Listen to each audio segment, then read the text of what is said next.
रख हौसला वो मंज़र भी आएगा, प्यासे के पास चलकर समंदर भी आएगा। यूँ थक कर ना बैठ ए मंज़िल के मुसाफ़िर, मंज़िल भी मिलेगी और मंज़िल मिलने का मज़ा भी आएगा। तो hello friends, welcome to channel the Gyan official. And आज की इस वीडियो में हम बात करने वाले हैं आधुनिक भारत के इतिहास के बारे में। जैसा कि आप लोगों को पता होगा, मैं आप लोगों के साथ जो अपने पर्सनल नोट्स जो है शेयर करती हूँ। और जो भी बच्चे जो है कॉम्पिटिटिव एग्ज़ाम की तैयारी कर रहे हैं, चाहे वो एडीयू के हो या फिर बिहार बिहार पीसीएस की हो या फिर किसी भी पीसीएस के हो, तो ये नोट्स जो है उसके लिए बहुत उपयोगी होने वाले हैं।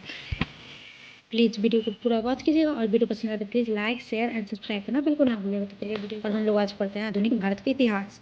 तो आधुनिक भारत इतिहास की बात करें हम लोग, तो ये जो है 1760 एडी से लेकर के 1947 एडी तक जो है आधुनिक भारत का काल माना जाता है, कालखंड।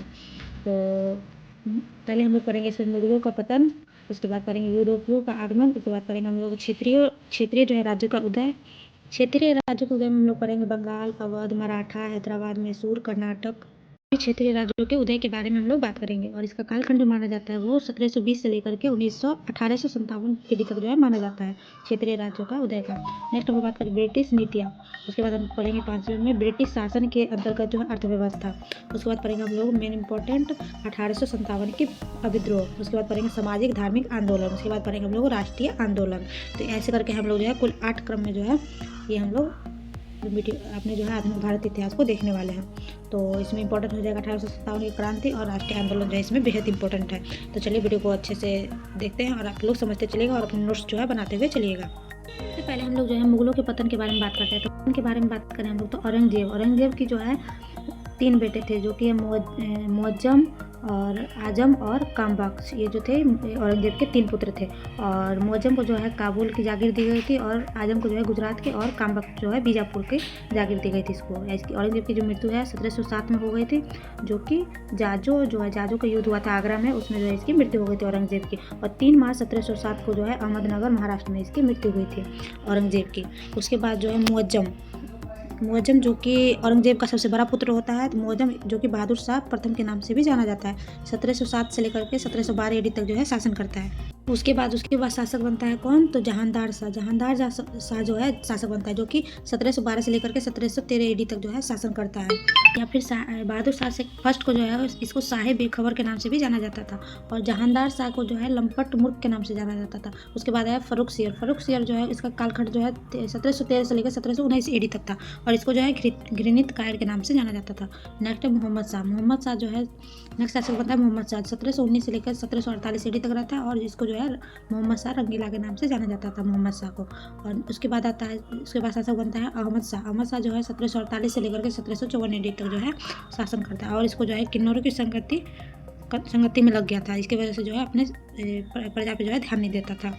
नेक्स्ट बात करें इसमें, इसके बाद शासक बनता है कौन, आलमगीर सेकंड जो है 1754 से लेकर 1759 ईडी तक जो है शासन करता है और इसको जो है वजीर ने मार दिया था, आलमगीर द्वितीय को। उसके बाद बनता है आलम शाह सेकंड जो है इसका कालखंड माना जाता है 1759 से लेकर 1806 ईडी तक, वजीर ने अंधा कर दिया था इसको। उसके बाद अकबर सेकंड बनता है शासक। उसके बाद 1806 से लेकर 1837 ईडी तक जो है इसका कालखंड माना जाता है और इसको जो है पेंशन दे दी गई थी ब्रिटिशों द्वारा। और शासक बनता है बहादुर शाह सेकंड जो है 1837 से लेकर 1857 ईडी तक था और लाल किला छोड़ने के लिए इसको कह दिया गया था बहादुर शाह सेकंड को।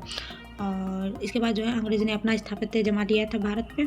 करके हम लोग देखते हैं सभी शासक के बारे में। तो हम लोग पहले देखें बहादुर शाह प्रथम के बारे में। तो इसकी जो है बहादुर शाह प्रथम के बारे में देखें हम लोग, तो ये तो है शाह आलम फर्स्ट की उपाधि जो है धारण करता है और जो है साफी खां और मुल्ताब उल लगब शाह बेखबर के नाम से इसको जाना जाता था। और सर सिडनी ओवन ने यह अंतिम शासक था जो के बारे में कुछ अच्छा कहा जा सकता है। किसने, सर सिडनी ओवन ने कहा था। मराठा नीति अपना इसकी इस समय अच्छी थी। और सिख के जो गुरु गोविंद सिंह थे, जो जिसको जो है 5000 की मनसब भी दिया था, किसने, बहादुर शाह प्रथम ने। और जो है जाटों का स्थिति भी इसके समय में अच्छी थी और राजपूतों को जो है जजिया कर हटा दिया गया था राजपूतों के लिए। और लोहगढ़ का युद्ध हुआ था बहादुर शाह और मुगल के बीच में 1711 से 12 में, उसमें जो इसकी मृत्यु हो जाती है 1712 में। और गुरुपद जो है इसी के समय में स्थापित हुआ था। नेक्स्ट बात करें हम लोग जहानदार शाह के बारे में। जहानदार शाह के बारे में बात करें तो 1712 से लेकर 1713 ईडी तक जो है ये शासन करता है और जो है सैयद बंधु की जो है सहायता से जो है फर्रुख सियर को मरवा करके और गद्दी पे बैठता है। उसके बाद जो है जुल्फ़ी खां जो कि ईरानी था और वज़ीर बनाया था इसको, जुल्फ़ी खां ईरानी को। और लंपट मुल्क के नाम से इसको जाना जाता था। लाल कुंवर का प्रभाव इस पे था और मराठों को जो है चौथ और सरदेश मुखी जो है वो जो है वसूलने का जो है अधिकार दिया गया था इसी के समय में मराठों को, जो कि एक प्रकार का कर था। और अजीत सिंह महाराजा की उपाधि अजीत सिंह ने दिया। अजीत सिंह को महाराजा की उपाधि देता है कौन? जहांगीर शाह। और राजा जय सिंह को जो है मालवा का सूबेदार बना दिया जाता है। नेक्स्ट शासक की बात करें हम लोग तो फ़र्रुखसियर जो है 1713 से लेकर 1719 ईस्वी तक जो है शासन करता है। और इसको जो है घृणित कायर कहा जाता था। और सैयद बंधु की सहायता से जो है सिंहासन पर बैठता है। और इसके जो 4 अमीर हुआ करते थे उस समय में, तो ईरानी हुआ करते थे जुल्फ़िकार खां, और तुरानी हुआ करते थे निज़ाम उल मुल्क, और जो है अफ़गानी हुआ करते थे सादत खां, और हिंदुस्तानी हुआ करते थे सैयद बंधु। तो सैयद बंधु की सहायता से जो है फ़र्रुखसियर सिंहासन पर बैठता है। और सैयद बंधुओं में जो है कौन है? अब्दुल्लाह जो है वज़ीर बनाया जाता है। हुसैन खां को जो है मीर ए बख्शी बनाया जाता है। और नाम पड़ गया इसका किंग मेकर्स। सैयद बंधु का जो है नाम पड़ गया था किंग मेकर्स, क्योंकि ये जो है अपने जो चालों से जो है सभी जितने भी थे शासक थे उसको शासक बना दिया करते थे, इसलिए इसका नाम पड़ गया था किंग मेकर्स। नेक्स्ट बात करें हम लोग, अब आ गए हम लोग यूरोपियों का आगमन पे। तो यहाँ से भी क्वेश्चन खूब ज़्यादा बनते हैं कि किसका जो है कालखंड कब है, मतलब ब्रिटिश का आगमन कब हुआ था, पुर्तगाली का आगमन कब हुआ था। और इसको क्रम में सजाने के लिए भी दे दिया जाता है, जिससे कि आप लोगों को पता होगा जो 71st बीपीएससी उसमें पूछा गया था कि मुगल में जो है किसका बेटा कौन है, उसके तस्वीर जो दे दिया गया था सजाने के लिए और मैचिंग करने के लिए दे दिया गया था। तो यहाँ से भी क्वेश्चन बनते हैं, तो आप लोग प्लीज़ अच्छे से देखिएगा। यहाँ से मुगल यूरोपियों का जो आगमन, यहाँ से हम लोग स्टार्ट करते हैं। तो पहले हम लोग देखते हैं भारत आने का क्रम, मतलब कौन कौन से जो है कब कब आए थे। तो आने का क्रम में पहले पुर्तगाली आया था 1498 में डच, उसके बाद ब्रिटिश के बाद डेन के बाद फ्रांसीसी। तो इस क्रम में जो है आए थे। और यहाँ पे कंपनी स्थापना की बात करें तो कंपनी स्थापना में बस क्या है, जो आया था डच पहले, लेकिन ब्रिटिश जो है पहले कंपनी की स्थापना करता है। तो एक ऊपर चला जाएगा और डच जो है नीचे चला आएगा। और इसको याद करने का जो आने का क्रम है उसको याद करने का ये है, जो है पुर्तगाली, ब्रिटिश, डच, डेन और फ्रांसीसी। और यहाँ पे आप लोग को मैं एक, जैसे कि अगर आपको पूछ लिया जाए कि इसके आने का क्रम, तो आप लोग कितना लोग होता है भूल जाते हैं। तो मैं आप लोग को यहाँ पे एक जो है ट्रिक देती हूँ।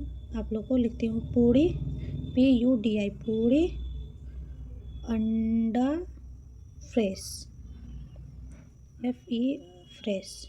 इसका बताइए तो पुर्तगाली पूड़ी, D for Danish, A for अंग्रेज, और D फॉर डेनिश, डेन हो गया, और फ्रेश में यानी कि फ्रांसीसी थी। ये हो गया आप लोग का जो है ट्रिक। नेक्स्ट हम लोग आगे बात करें यहाँ पे, तो नेक्स्ट हम लोग देखें तो आपको पूछा जाएगा यहाँ पे कि केप ऑफ गुड होप्स जो है बार्थोलोमेव डियाज जो है 1492 जो है उन्होंने किसने खोजा था केप ऑफ गुड होप्स? तो बार्थोलोमेव डियाज ने खोजा था 1492 ईस्वी में। और नेक्स्ट बात करें पुर्तगाली जो है 1498 में जो है वास्को डी गामा जो कि आया था। और 1500 AD में जो है वो केरल में जो है आया था। और प्रथम कंपनी जिसने जो है भारत में स्थापित की थी कोचीन में, प्रथम पुर्तगाली कहाँ की थी? तो कोचीन के केरल में की थी। और प्रथम वायसराय किसको बनाया गया था? तो फ्रांसिसो डी अल्बुकर्क को जो है, तो पहला पुर्तगाली वायसराय बनाया गया था फ्रांसीसी द अल्मेडा को जो है बनाया गया था फ्रांसीसी वायसराय। उसके बाद जो है अल्मेडा ने क्या क्या लागू किया था? समुद्र पे जो है नीले समुद्र नीति जो है प्रारंभ किया था। और शांत जल की नीति भी इसने प्रारंभ किया था। चोल का युद्ध जो है मुगल के शासक के बीच लड़ाई हुई थी। और जो बनता है अल्फांसो द अल्बुकर्क जो है नेक्स्ट वायसराय बनता है पुर्तगाली वायसराय। और ये जो है सेकंड नंबर का होता है, 1509 में जो है बनता है। और नीले जल की जो नीति होता है इसको प्रतिबंध कर देता है। और वास्तविक संस्थापक जो है अल्फांसो द अल्बुकर्क को माना जाता है। गोवा को जो है जीत लेता है 1510 AD में। और इसको जो है यूसुफ आदिल शाह से जो है जीत लेता है गोवा को, जो कि बीजापुर का शासक होता है। और ईसाई स्कूल की स्थापना भी करता है कौन? Alfonso de Albuquerque. और कृष्णदेव राय के जो समकालीन थे कौन था? Alfonso de Albuquerque. प्रजातियों को जो है एक कित्ता जाने अनुमति दे देता है। और जो है और भारतीयों का जो नियुक्त कर देता है सेना में। भारत में जो पुर्तगाली जो है बस्तियाँ भी स्थापित करता है कौन? Alfonso de Albuquerque. नेक्स्ट बात करें हम लोग यहाँ पे, तो आगे हम लोग भी देखिए इसमें, तो केप ऑफ गुड होप के बारे में पूछा जाता है। तो केप ऑफ गुड आप लोग होते थे, ये रहा अफ्रीका, ये है अफ्रीका, और यहाँ से जो है जो बार्थोलोमी डियाज जो है चलता है और जो है यहाँ पे भारत में पहुँचता है। तो यही जो है इसी रास्ते को जो है केप ऑफ गुड होप कहा जाता है। और जो नूना द कुन्हा है वो 1525 से लेकर के 38 तक जो है 80 तक जो है वो शासन करता है, वाइसराय रहता है। और थर्ड जो है वाइसराय पुर्तगाल का कौन रहता है, नूना द कुन्हा। और उसके बाद बात करें हम लोग 1550 में जो है ये कुन्हा जो है 1550 में जो है गोवा की राजधानी बनाता है और व्यापार का विस्तार करता है, जो कि जो है संथोमी, तुस्मी और दीव यहाँ पे जो है अपने व्यापार का विस्तार करता है। गुजरात का शासक जो होता है के शासक के साथ जो है संघर्ष करता है, बहादुर शाह के साथ संघर्ष करता है। और जो पूर्वी तट पर जो है व्यापार का विस्तार ये करता है, कौन करता है, नूना द कुन्हा जो है पूर्वी तट पर जो है विस्तार करता है। नेक्स्ट बात करें हम लोग तो कार्टेज प्रणाली की बात करें हम लोग तो इसका कार्टेज प्रणाली क्या था, तो कार्टेज प्रणाली एक तरह का जो था परमिट था, और पुर्तगालियों द्वारा जो है लागू किया गया था हिंद महासागर पर और अरब सागर पर। उसके बाद बात करें हम लोग तो बारूद और काली मिर्च पर प्रतिबंध लगा दिया था, कौन, इसके जो है निर्यात पे जो है प्रतिबंध लगा दिया था, बारूद और काली मिर्च के जो है इस पर प्रतिबंध लगा दिया था। 1661 में जो है कैथरीन जो कि पुर्तगाली अथी थे, राजकुमारी थी, और ब्रिटिश राजकुमार चार्ल्स सेकंड का जो है विवाह कर दिया जाता है आपस में, और बम्बई जो है दहेज में दे दिया जाता है, किसको, चार्ल्स सेकंड को जो है बम्बई दहेज में दे दिया जाता है। तो बात करते हैं तो पुर्तगालियों के पतन के कारण क्या थे। तो पुर्तगालियों के पतन के कारण की बात करें हम लोग तो अधिकारी बेहद जो है कमज़ोर और अकुशल थे, और कर्मचारी का वेतन कम, और जो है भ्रष्टाचार शुरू होने लगा था। कर्मचारियों का वेतन जो है कम था, जिसके कारण जो है भ्रष्टाचार शुरू होने लगा था। हिंद महासागर में लूट आरंभ हो गई थी और भारत में जो है व्यापार सीमित हो गया था। नए उपनिवेश जो है ब्राज़ील की खोज कर ली गई थी, जिसके कारण जो है पुर्तगालियों का पतन हो गया था। और पुर्तगालियों का जो योगदान क्या कर रहा था, तो स्कूल एवं कॉलेज की शुरुआत जो है पुर्तगाली किए थे, और प्रिंटिंग प्रेस की स्थापना गोवा में जो है 1556 में जो है प्रथम प्रिंटिंग प्रेस की स्थापना हुई थी। जहाज निर्माण, जापान के साथ जो व्यापार को श्रेय जो है पुर्तगाली को दिया जाता है। और जो है गोथिक कला की शुरुआत जो है, जैसे कि मंदिर के ऊपर जो है ये जो बनाया जाता था, इसकी शुरुआत जो है कौन करता है, पुर्तगाली करता है। और कुछ नई फसलें की भी जो है पुर्तगाली की देन है, जैसे कि तंबाकू, आलू, टमाटर और अनानास। यहाँ से भी क्वेश्चन बन जाते हैं कि कौन सी फसल जो है किसके द्वारा देन है, तो ये हो जाएगा हम लोग का। महाराष्ट्र में जो एलिफेंटा की गुफा है, उसको भी क्षति पहुँचाया था किसने, पुर्तगालियों ने जो है क्षति पहुँचाया था। नेक्स्ट हम लोग बात करें 1716 में जो बहादुर शाह और जुल्फी खां को जो है मरवाने का आदेश दे देता है, कौन, 1917 में जो है दस्तक प्रणाली जो है मुफ्त बाजार का अधिकार जो है दे दिया जाता है जॉन सुरमन को। उसके बाद दिल्ली की संधि होती है 1719 में। 1719 में जो है सैयद बंधु फर्रुख शेर की हत्या करवा देता है और मोहम्मद शाह को जो है गद्दी पे बैठा देता है। नेक्स्ट बात करेंगे मोहम्मद शाह रंगीला के बारे में। 1719 से लेकर 1748 तक जो है शासन करता है। मोहम्मद शाह रंगीला की बात करें तो इसका वास्तविक नाम था रोशन अख्तर था, और सैयद बंधु की हत्या करवाई थी किसने, तो मोहम्मद शाह रंगीला ने करवाई थी। और निजाम उल मुल्क जो है इसका वजीर बनाया था। और 1724 में जो है हैदराबाद की स्थापना जो है किसने करवाई थी, मोहम्मद शाह रंगीला ने करवाई थी। जजिया कर हमेशा के लिए हटवा दिया था किसने, मोहम्मद शाह रंगीला ने। और बहुत से राज्य स्वतंत्र हो गए थे इसके समय में। मोहम्मद शाह रंगीला के समय में जो है बहुत से राज्य जो है स्वतंत्र हो गए थे, जैसे कि अवध, बंगाल, कर्नाटक और हैदराबाद जो है स्वतंत्र हो गए थे।